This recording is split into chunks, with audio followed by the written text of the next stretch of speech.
Dövlət ehtiyacları üçün binaların, eləcə də mənzillərin, o cümlədən fərdi yaşayış evlərinin alınması zamanı müzakirə edilən məsələlərdən biri də məhz kompensasiyanın ödənilməsi və xüsusən də sahəsi nisbətən kiçik olan mənzillərə ödənilən kompensasiya məbləği ilə bağlıdır.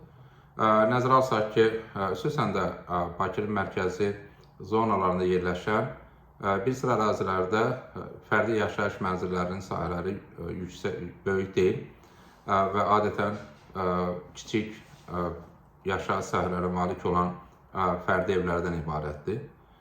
Bu baxımdan xüsusən də kompensasiya məbləğinin hər kvadrat metrə uyğun olaraq hesablandığını nəzərə alsaq, kiçik sahəli mənzil sahibləri üçün kompensasiya ilə yenidən həmin əraziyə yaxın yerlərdən mənzil alınmasında çətinliklər yaranır. Ona görə də bizim təklifimiz ondan ibarətdir ki, sahəsi 30 kvadrat metrədək olan fərdi evlər, eləcə də yaşayış binası mənzillərə kompensasiya deyil, mənzil təklif olunsun. Məsələn, həmin əraziyə yaxın və ya əgər həmin yerdə bina inşa ediləcəksə, həmin binada məhz həmin mənzil sahiblərinə mənzilin, evin təklif olunması mümkün ola bilər.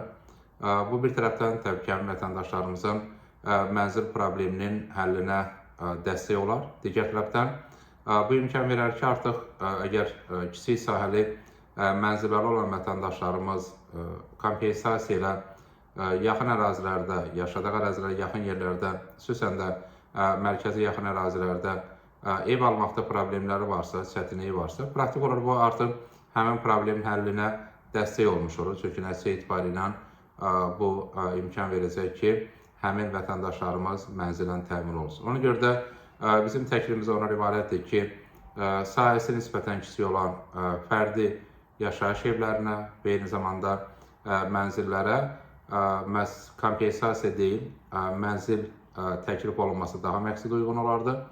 Nəticədə bu imkan verəcək ki, kiçik sahəli mənzil sahibləri artıq mənzillə təmin oluna bilsinlər və təbii ki, onların məhz bu halda mənzil probleminin həll edilməsinə imkan yaradacaq.